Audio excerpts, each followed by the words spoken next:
So, David Cohen, I don't want to embarrass you, but I read this as one of the press releases on the IAB site, and I just have to read it. It says from Randall Rothenberg, in less than a year as president of IAB, David Cohen has vastly increased the size of our media marketplaces, brought an unprecedented number of industry captains into our leadership councils, transformed the timeliness of our strategic initiatives, and injected new enthusiasm into our already energetic leadership team. David, I have to sing. It had to be you. I don't even know what to say to that other than that's very flattering. Randall has certainly a way with words. It has been a very, very interesting and rewarding 6 months at the IAB. And I'm grateful to have been handed the reins from Randall, who's been leading the IAB for 14 years. That's terrific. And everybody is embracing this new opportunity and wishes Randall well and for all that he's contributed as well. Hey, it's E.B. Moss, and this is episode 20 of Insider Interviews. Now, if you've been listening, you know that this is the insider scoop on media marketing and advertising, and who better to give that to us than David Cohen? He was just named CEO of the IAB. That is the Internet Advertising Bureau. And tell me what doesn't touch things internet these days. Prior to this, David was the president, North America, for Magna, IPG's big centralized media intelligence and innovation arm. And he was responsible for more than $20 billion in media spend. Before that, he was the chief investment officer of UM. And back in the 90s, he built out their digital practice. David has so many insights about the media, marketing, and advertising landscape. You're going to love this. Here we go. So I want to go back to where it all started. Oh, dear. Well, in your bio, you describe yourself as a gadget geek. And I think that is probably the first cousin to a digital wonk. But you definitely were pretty early in embracing digital in the 90s. What was the aha moment? What really sucked you into that? And if you say Star Wars, I can't. No, it wasn't Star Wars. I was always one of those kids that wanted to get something first. It was kind of the newfangled gadget that allowed you to do X, Y, or Z. So I was always I was big into erector sets and motors and kind of all that stuff. And I think that followed me into my professional career. When I thought about what was the kind of thing that concretized for me that the world will never be the same, it's almost embarrassing to admit it, but I'll admit it anyway, just to your audience. In the mid 90s, when I realized that I can look up somebody's phone number without actually using the phone book, I was like, wow, that's pretty awesome. I saw the death of the yellow pages and the white pages right before my eyes. And I was like, this is going to revolutionize the world as we know it. And little did I know how kind of dramatic that would have been kind of now 25 years later. But that was kind of the thing that I remember back now, which is kind of odd that I remember that. I love that because you just reminded me a million years ago that when I first started selling radio, we got trained in selling against the yellow pages, which of course was display. And now you're in the electronic version of all things yellow pages on steroids. So something like that. Yeah. Well, all right. So then how would you describe it? I want to take us to the present day. Give us the top line of the mission of the IAB, the Internet Advertising Bureau. Well, if you go on the website, you see what the mission is. I think it's fairly clear, empowering the media and marketing industries to thrive in the digital economy. If you kind of unpack that, double click on it, what actually does that mean? It's a combination of thought leadership, a combination of research, influencing public policy, organizing marketplaces where buyers and sellers can transact activities. It's peer-to-peer interactions. It's learning from each other. In fact, I think over the past 6 months, that's been one of the most interesting and helpful, because as we were all kind of treading into ground that we really didn't know what this year was going to look like. So comparing successes, failures, how are we seeing the world? Peer-to-peer interactions was definitely one of them, and then standard setting. I think one of the things that really was appealing to me coming to the IAB and obviously the IAB Tech Lab is that not only could you channel the voice of the customer, set an agenda potentially for the industry, but you could actually go ahead and execute it. So you could figure out what we need to do and then actually use the technical standard setting capability at the Tech Lab to go make that happen, which was particularly appealing to me. And I think that we've had many examples of that. So Tech Lab is kind of the global technical standard setting sister or brother to the IAB, and we work very closely together. I was wondering about that part. So thanks for being psychic and explaining it. So you also mentioned, the past 6 months, and that clearly coincides your tenure with the pandemic. So lucky me, right? Timing is everything. But in a way, it is kind of lucky you because there's a preponderance of, digital everything as we're sort of shut in. How has that changed any of those elements of the mission statement or what you want to do with the IAB? Oh, that's a great question. So I started at the IAB a couple of weeks before my official start date because we were finishing the kind of dotting the T's, crossing the I's, and my official start date was April 1. Interesting day to start a new job. But I was lucky enough to make it into the office a couple of times before that, so I got to meet the team, et cetera. And one of the things that there was an executive committee meeting that I sat in the very early days, and it really concretized for me the role that we could play at that moment in time when the world was really not sure what end was up, how bad was this going to be from a public health crisis perspective, economic crisis. So we embarked right away on a series of, we called them pulse research reports, to kind of poll the buyers and sellers in the marketplace to give people a sense of, as you're thinking about the balance of the year, what should you be thinking about? And kind of every permutation therein. And we looked at the buy side community, we looked at marketers and agencies, and then we also looked at sellers. Sometimes we did it at the same time, and other times we did it kind of one after the other.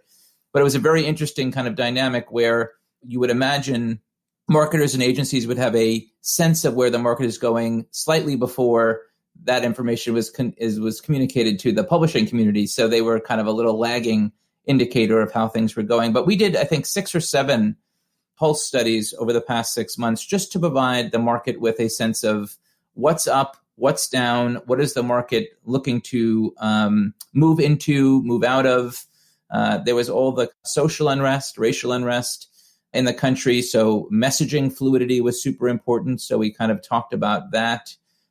So providing good leadership to our members as to how they should think about their business was really one of the things that we did early on. So was that a stepped up frequency in those reports? Yes, yes, yes. Got it. And you do terrific conferences too. And I was so pleased to be able to attend the Reach conference and the Audience conference about where audience have gone. So where are they going? and what were your goals going into putting on both of those conferences, or they're sort of parallel conferences, I guess? Well, there was kind of it was an outgrowth of the new fronts. So one of my first tasks when I joined the IAB, Sir Randall said to me, David, what I'd really love you to do is to own the new fronts. And I thought, well, that would be kind of, it would be interesting and exciting. Little did I know that there would be no production facilities, that it was just that whole new fronts process was a roller coaster that took us from kind of April to June. And we were very pleased that we actually pulled that off. Mm-hmm. And it was quite successful. And to the quote that you started with from Randall's note, I think that wait, not my singing? You mean the... No, I'm not referring to your singing, although it was lovely. And maybe we can do a rendition at the end. But I think that we brought together a far, far larger group of people together. I think that was slightly less to do with me and more to do with kind of the virtual nature of kind of the market, and the first event that truly was us gathering together, right? We were just coming out of our cocoons, and we picked the week that Cannes was supposedly scheduled. And actually people were able to do some really good production, and people were interested in being inspired about the business again. So that was just very good timing. Anyway, after the New Fronts, one of the things we heard time and time and time again was about driving incremental reach and how kind of audience consumption has changed. We've seen 3 years of audience consumption change in the past quarter or the past 6 months, and we need to do something about it. So knowing from my agency days, September, October is the time when you really are in earnest starting some planning for next year. We thought that, well, it would be a great time for us to get folks together, really focus on the marketer agency community, and talk about where are those audiences going. So this is probably more of an answer than you were bargaining for. I'll get to it, I promise. I'll take it. But the truth of the matter is, we've heard this time and time again on many stages, virtual stages over the past couple of months.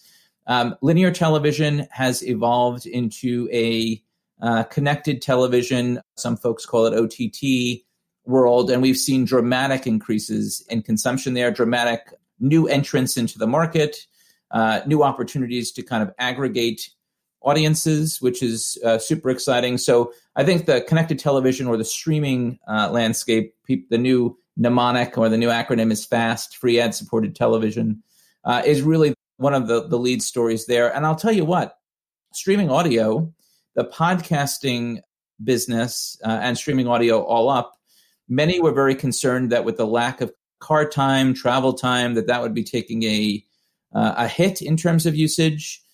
We've actually seen the opposite. We've seen, the growth of smart speakers, the new outlets. Podcasting and audio is getting a renaissance of their own.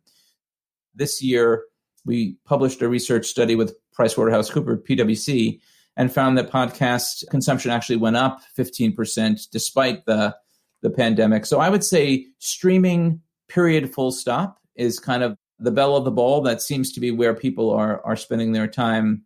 And as with other things that we've seen, as I know that being a student of this business, there's consumers who are driving the agenda, and we as marketers are trying to be fast followers. And in some cases, we follow very quickly. In other cases, it takes us some time. So I think back to the year of mobile, the year of mobile that hadn't happened until we talked about it for 6 or 7 years, and then everything was mobile. So I think we're trying to avoid that in the kind of CTV space. How do we ease marketers into that so we can follow consumer usage?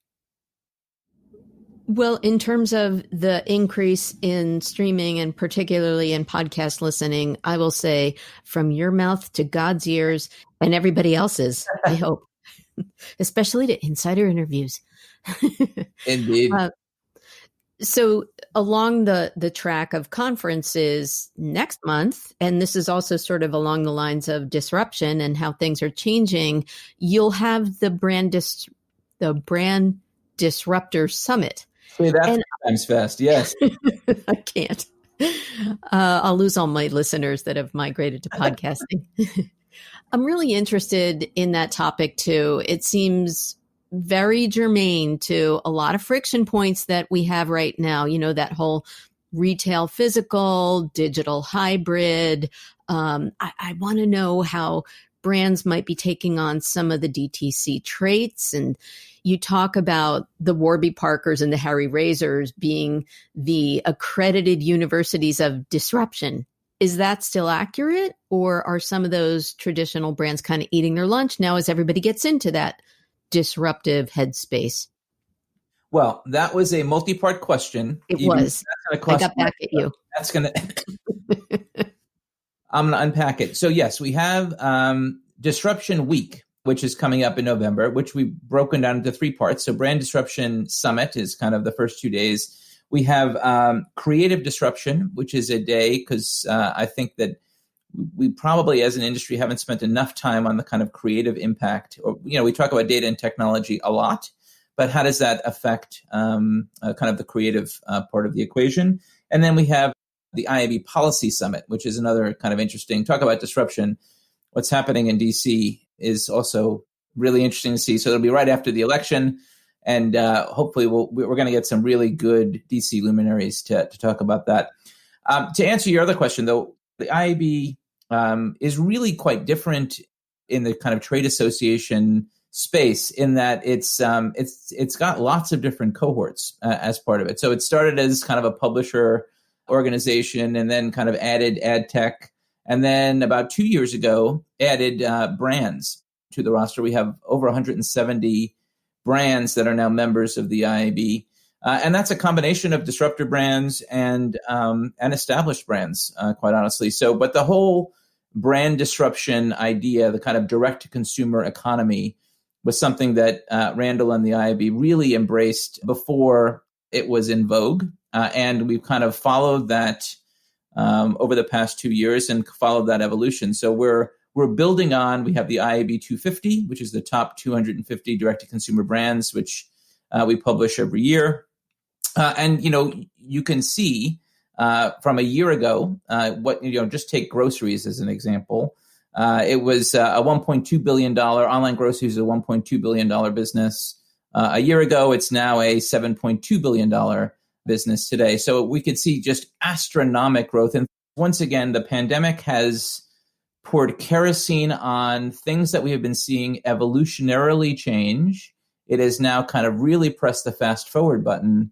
And we're all living digitally. I mean, honestly, our very existence is 100% digital, whether it's Zoom, whether it's a podcast, everything is online. And I think that we are just trying to understand what impact does that have on the direct-to-consumer world. And I think that, you know this as well as I, the established brands are trying to learn from the successes that DTCs have had. They have been born out of a digital mindset, out of a kind of put something in market, put some stimulus out, see what it does. If it works, do more of it. If it doesn't work, do less of it. And established brands are established for a reason. They've had kind of a go-to-market strategy that hasn't changed dramatically over a period of time. And now we're in a dramatic period of change. So everyone's trying to learn from one another. And we're hopefully going to have 2 days of exactly that. How can we learn as a collective about driving growth in a time of particular disruption? Well, I'll take your unpacking and raise you one. So, okay. So it kind of sparks a comment and another question. In terms of the online grocery spend increase, I will drop names and mention one of my recent podcasts was with Marissa Solis, who is in marketing at Frito-Lay, and she spoke directly about that. And when the pandemic hit, everybody was buying up snacks, but they were buying them online, and that disrupted the whole, as you said, grocery business as well, and traditional approach to buying. The other thing that you talked about with how much focus we have on creative and brand leads me to my other interview. You've been busy. I like to drop names too. I'm so proud of the people that I've been able to interview, you especially. So you're in good company. And I want to mention my interview with Carl Fremont, who's the CEO of Quigley Simpson, because he's such a stomper for the balance between, as they say, brand and demand. So I think that you guys must be at the center of this also. And the Brand Disruptor Summit is kind of emblematic of that. But how do we navigate those brand and demand goals? The awareness with the performance. You used to control billions in media spend. So what do you advise brands on navigating that path today? Oh, dear. I know. Unpack that. That's a tough one. The age-old purchase funnel from awareness to advocacy, I'm not going to tell you anything that you haven't heard before, is probably not the dynamic that makes sense in our current environment. You can go from never hearing of a brand to trying a brand in a half a second if a kind of trusted colleague, like if I were to tell you EB, of something that I watched or tried or ate that was fantastic and you trusted my opinion, you just go try it. You didn't need you didn't need to work through the funnel. You go from one to the end quite quickly. So I think that, so that's a fact. You think about the funnel as kind of being a vestige or an antiquated concept. Number two is, I think that many, many brands, and this is not a knock on brands, but lots of brands kind of, when I was on the agency side, we would look at what did we do last year? Let's use that as kind of our base. And then let's think about what do we want to change for next year? Let's look at consumer habits and usage and insights, and we'll make some tweaks, and that'll be our plan for this year. And I think that the thing that I would counsel brands, and we talk to marketers all the time, is if there ever was a time for clean sheeting, if that's a word, clean sheeting, I've just now created it, starting with a blank piece of paper and going to market for the first time. Imagine you are a new brand and don't have the legacy of kind of how you've gone to the market. Now is the time. Just do it as an exercise. Now is the time to potentially think about that. And everything communicates. The idea of something is a brand message and something is a direct response message, I think, is also a fallacy. I think that everything is designed to take you to be a believer in a product or service that you might not have known about before.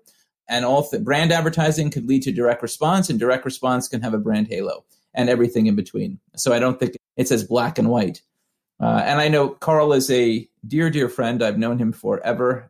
He is a salt of the earth, fantastic human being. I see him often. We have an agency leadership council that he is a regular attendee at. So hopefully he's listening.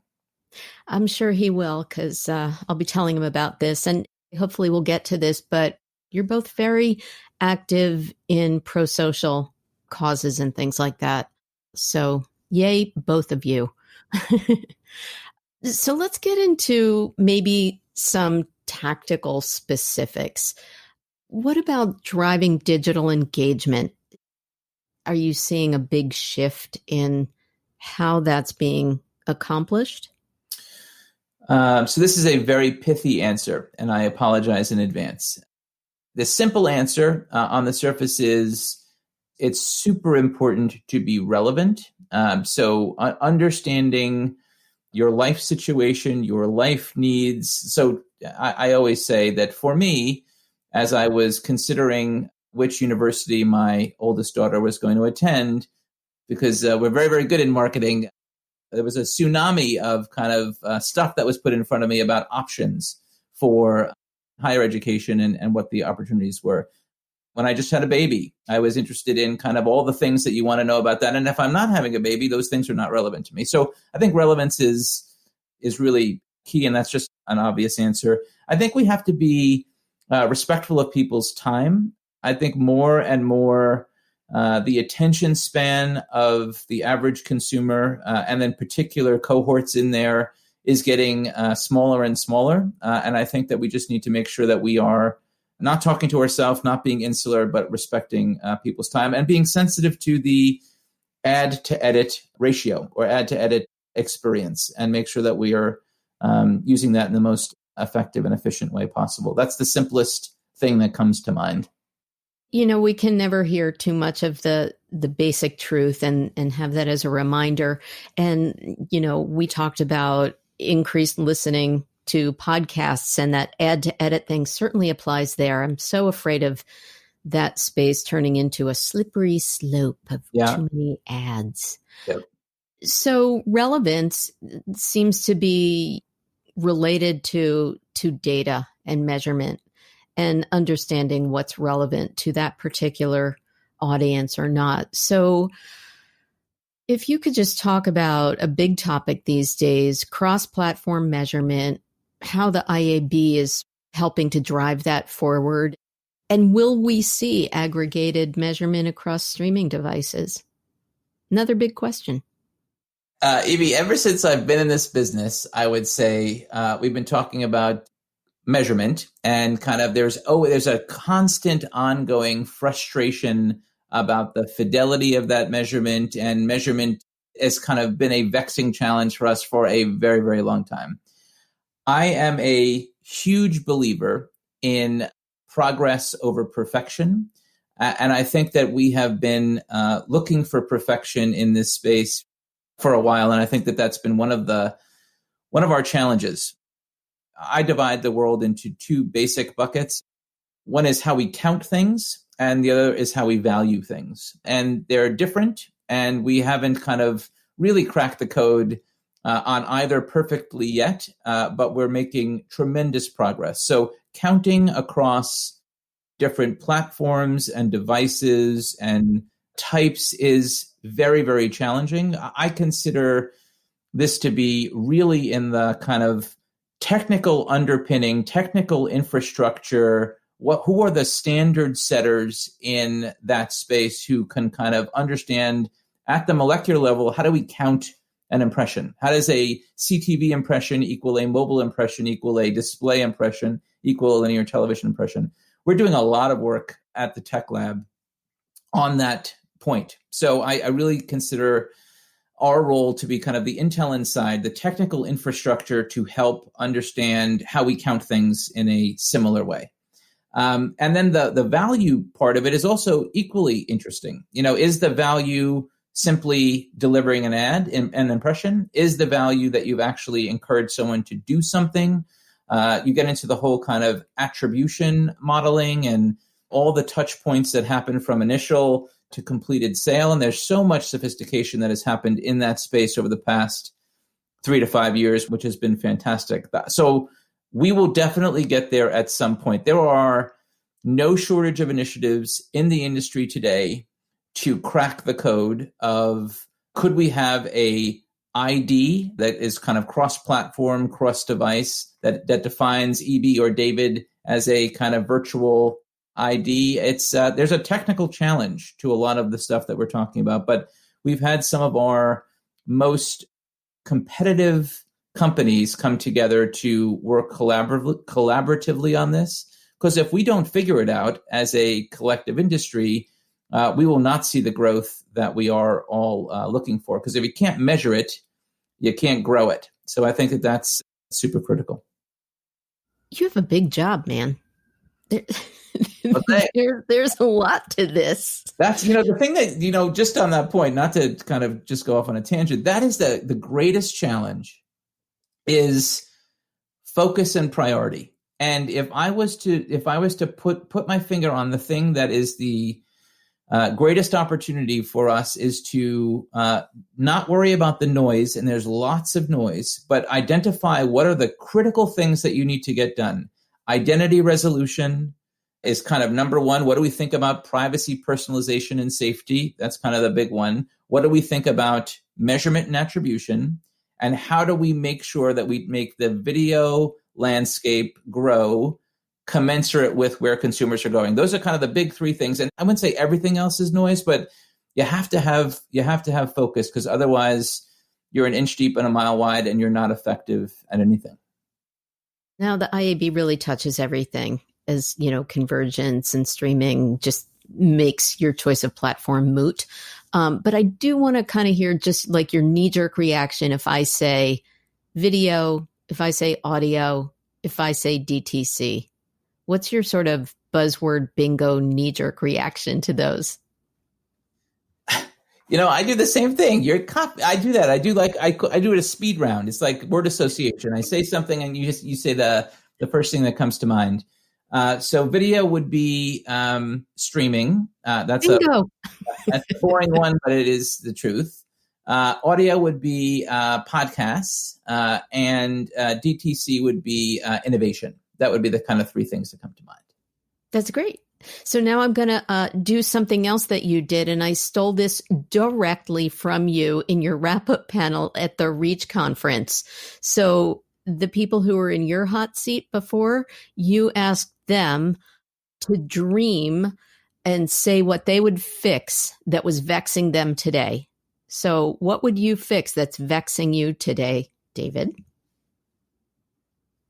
What do they say? Imitation is the greatest form of flattery or something like that?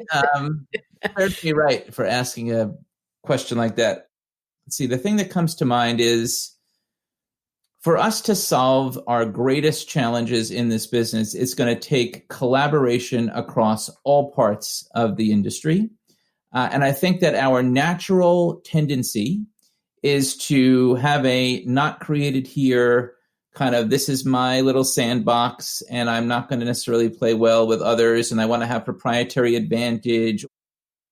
So if I was a dreamer, and I've been called lots of things, maybe that's one of them, I would dream that we would put kind of the value of the collective ahead of the value of the kind of individual kind of group, person, company, insert whatever that noun would be. It's very humanist of you. And I think that actually has more legs than even beyond our digital world. And totally. So, yeah. And I think that it's a great opportunity for me to then give you a chance to talk about what I referenced before and your participation in some really nice pro-social activities. So I would love for you to evangelize the work that you're doing on the board for Partnership with Children and talk a little bit about that. Sure, I'd love to. So Partnership with Children, I was introduced to it probably 5 years ago by Bill Tucker, who was an agency compatriot now at the ANA. It was about time in my career where I was really looking at how can I give back in ways that I hadn't been doing before. I do have 2 teenage daughters, and I was struck by the work that Partnership was doing for the most disadvantaged children in New York City. And I went to a school to meet some of these kids. I talked to the Partnership with Children social workers. These are kids that wake up in the morning and they don't have any clean clothes to wear. They don't have anything. And this is before pre-pandemic. They don't have any thing necessarily to eat. They might not even have an adult member in the house. They're in poverty situations. They have crisis at home. And the thing that was most resonant to me when I started learning about Partnership is just knowing that somebody cares about whether they show up to school or not makes all the difference in the world. Just having an adult that checks in on you, that's step number one. That makes an inordinate amount of difference in the development of that child into a productive member of society. And as I got into understanding what the Partnership was doing, I got my 2 daughters to come with me to a couple of the events. And I got them to hear from some of the kids that were touched by and moved by and helped by the Partnership with Children folks. And it made them appreciate a little bit more kind of the lifestyle that they have and what they grew up with, and not to take things as much for granted as they had. And obviously, I've been doing a lot of fundraising for the organization, and being able to leverage the relationships that I've created over my career to the good of folks that are disadvantaged has been very, very rewarding. And I've kind of paid it forward. So I've gotten other folks that are in the industry involved. Helen Lynn is also on the board. So that was fantastic. And we'll continue to do that. I think the only thing I'd say last is, as with other things during this pandemic, there has never been a more critical time for support in every way it takes, whether it's financial support or psychological support or counseling and crisis care. These kids really are going through, everything that we're all going through. You take it and it's just super acute. If you started out in a poverty-stricken kind of crisis-prone environment and just add a pandemic and an economic crisis on top of that and racial and social unrest, you can imagine that the work that we're doing now is more important than ever. So we continue to fight on. Thank you for doing that. And thank you for sharing so much about it.